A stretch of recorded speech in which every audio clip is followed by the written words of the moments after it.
Hi, my name is Felicity Castagna, and I'm the author of Girls in Boys' Cars. It's a story of Rosa and Ashika who kind of accidentally, on purpose, steal a car and go on a giant road trip from Parramatta all through regional New South Wales.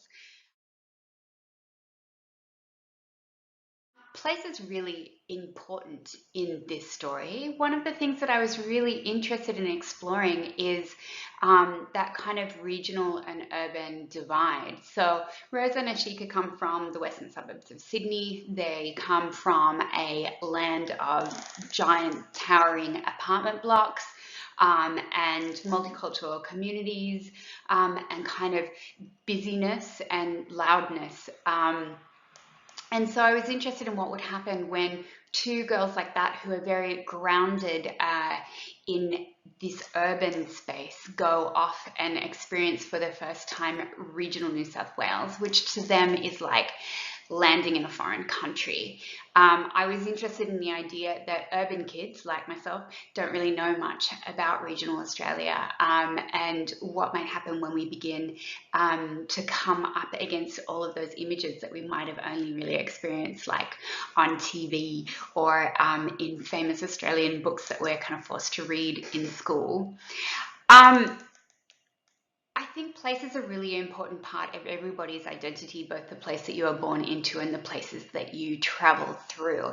It's always been very important to me to explore the places of Western Sydney, where I spent, the last more than 20 years now, because I think that this is a place that really strongly shapes the lives and the futures of particularly young people here.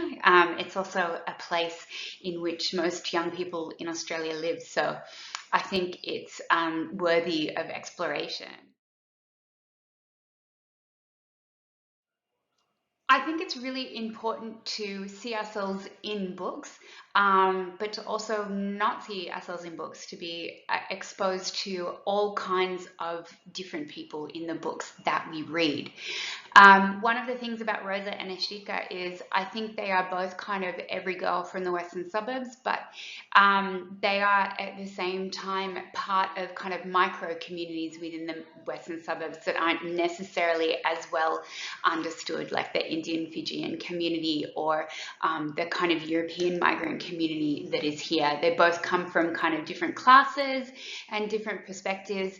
And I want the reader to kind of see them and their worlds and see actually that both of them can never quite really understand each other's worlds in this book. I think it's really important to show the kind of relationships that Ashika and Rosa have. They are essentially what we might call frenemies. Again, they come from two very different places, two cultural backgrounds, two different class communities, but they live within the same community, which is something that I find quite common in my community and in my family.